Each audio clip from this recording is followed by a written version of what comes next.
Em nome do Pai, do Filho e do Espírito Santo. Amém. Vinde, Espírito Santo, enchei os corações dos vossos fiéis e acendei neles o fogo do vosso amor. Enviai, Senhor, o vosso Espírito, e tudo será criado, e renovareis a face da terra. Ó Deus, que instruísse os corações dos vossos fiéis com a luz do Espírito Santo, fazei que apreciemos retamente todas as coisas, segundo o mesmo Espírito, e gozemos sempre da sua consolação. Por Cristo, Senhor nosso. Amém.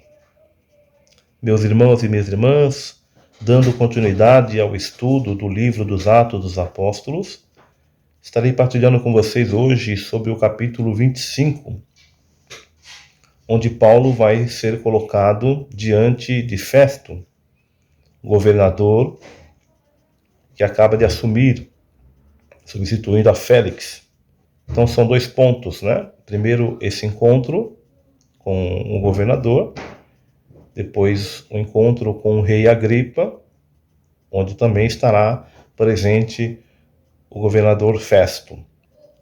Festo acaba então de assumir ali o governo deixado por Félix, e ainda se situando da situação, né, do que está acontecendo, ele é procurado por alguns judeus, como diz a palavra, judeus notáveis, né, de renomes, sacerdotes, pessoas de alto padrão, né?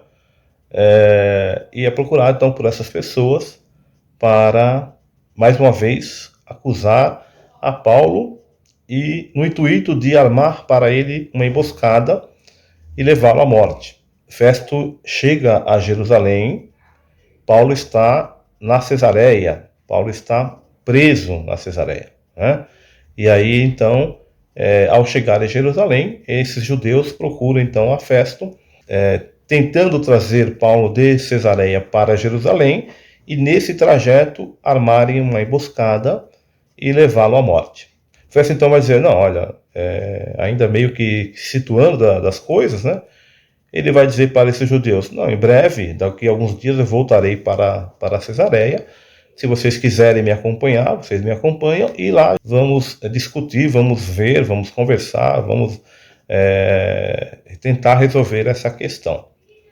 E passam-se aí alguns dias, a palavra vai dizer 8, 10 dias, então Festo vai para Cesareia, e junto com ele, esses judeus aí que não desistem, né? Desejo de levar Paulo à morte.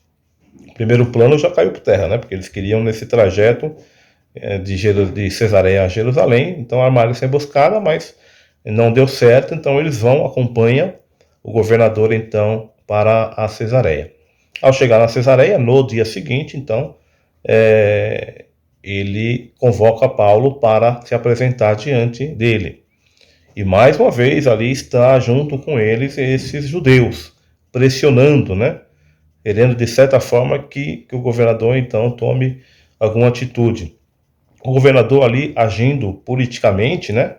Não querendo desagradar a esse grupo de judeus, porque com certeza eram pessoas influentes, então ele tenta ali fazer um jogo político. E dessa forma ele vai tentando desenvolver ali uma condução, né, nessa questão, mas ainda querendo entender de fato a pessoa de Paulo, né, porque essas acusações em relação a ele. Então Paulo se apresenta diante de Festo, e aí Paulo começa então a se defender dessas acusações, né? Paulo, ele tem algo que é muito importante, que é o seu conhecimento. Ele é uma pessoa instruída, ele é uma pessoa preparada, né?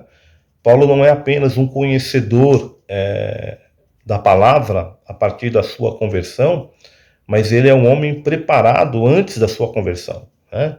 Então ele tem ali a condução do Espírito, mas ele também tem o seu preparo como homem, né?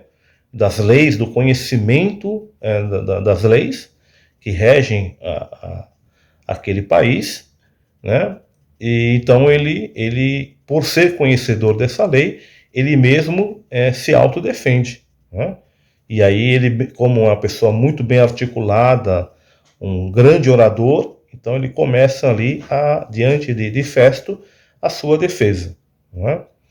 E nessa condução, nessa conversa, então, da sua defesa, ele, não concordando com as acusações, que obviamente são injustas, ele vai dizer, olha, então eu prefiro ser dessa forma, por ser cidadão romano e por ter esse conhecimento da lei, ele vai dizer, olha, então eu prefiro ser, então, julgado por César. Né? Apelo, então, a César, que é o Supremo, né, que é o imperador, porque ele tem conhecimento das leis. Porque pelas leis romanas, todo homem tem o direito de se defender dos seus acusadores, ali ter esse embate entre o acusado e os acusadores, e ali eles se defenderem, né, ambos as partes, e em cima disso, aí sim vem a sentença positiva ou negativa.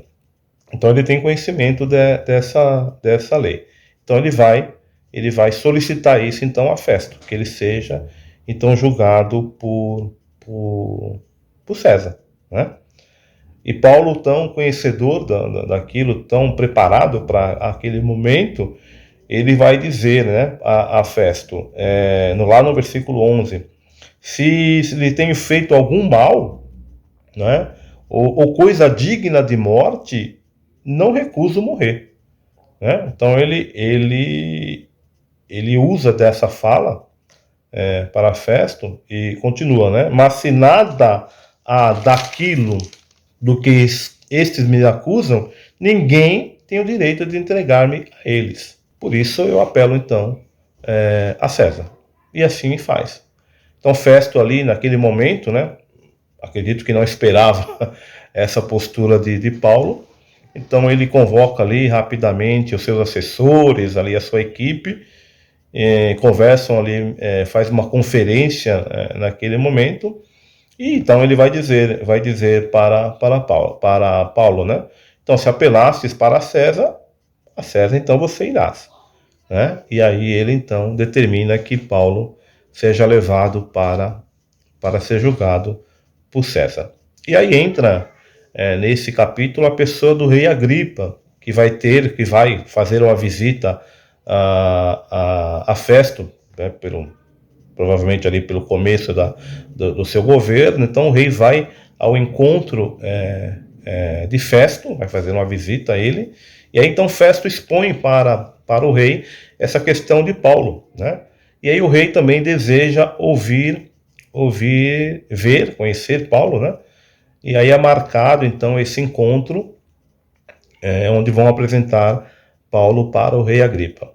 E por se tratar de um rei, né? Claro, fazem ali toda uma recepção pomposa, né? Todas aquelas questões de reis, né? De países que vivem na monarquia, né? Então toda essa questão é feita para o rei Agripa, e aí Paulo é apresentado perante o rei.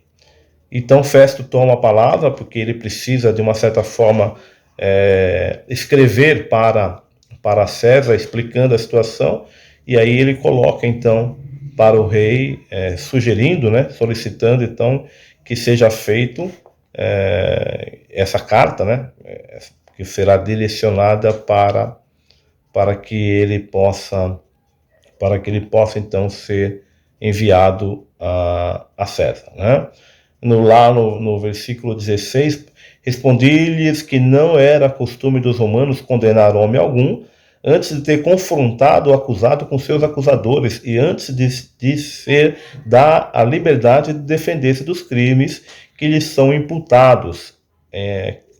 Festo, então, dizendo ao rei Agripa, né, a postura que ele toma em relação a Paulo, né? Apresentaram-lhe os seus acusados, mas não acusaram de nenhum crime dos que eu suspeitava. Então ele vai ali decorrendo para o rei Agripa a situação de Paulo, né? Olha, esse homem foi me apresentado, mas eu não consigo encontrar nele algo que justifique essas acusações, porque eram acusações levianas, eram acusações que não tinham sentido, era apenas por questões políticas mesmo e questões religiosas, evidente, mas sobretudo por questões políticas, o desejo daqueles judeus estarem tentando matar a Paulo. E aí ele continua, né? Eram só desavenças entre eles a respeito de uma religião e uma discussão a respeito de um tal Jesus já morto e que Paulo afirma estar vivo, né? Então ele é até, de uma certa forma, interessante essa fala dele, né? É apenas uma questão religiosa, né? Estão discutindo por questões religiosas, e aí ele cita o nome de Jesus, né? Que já até está morto, né? Porque no entendimento deles, Jesus já havia morrido, eles não aceitavam, muitos não aceitavam a ressurreição de Jesus, embora muitos aceitassem, né? Por isso se convertiam, tinham suas vidas convertidas, né? Porque a maioria, uma grande parte deles, não sei se a maioria, mas uma parte deles, não aceitavam que Jesus havia ressuscitado. E aí essa colocação, então, de Festo em relação, diante do rei, né, em relação a Paulo. Então, de uma forma para que nós possamos finalizar, então, essa reflexão, esse momento, né, entre outros que Paulo viveu, né, de acusações, de perseguições, de prisões, e mais uma vez ele se encontra então preso, mais uma vez se encontra sendo acusado, mais uma vez açoitado, né, em várias situações, e mais uma vez então ele passa por essas dificuldades nesse capítulo 25, né? E então nesse encontro que há com Festo, os três principais personagens, né? Paulo, Festo e o rei Agripa, ali acompanhado da sua esposa e os judeus, aquele grupo de judeus que viviam perseguindo Paulo no intuito de levá-lo à morte. Mas, mais uma vez, Paulo, conduzido pelo Espírito Santo, então ele consegue sair dessa situação, consegue se livrar mais uma vez da morte. Louvado seja o nosso Senhor Jesus Cristo, para sempre seja louvado. São José, rogai por nós. Em nome do Pai, do Filho e do Espírito Santo. Amém.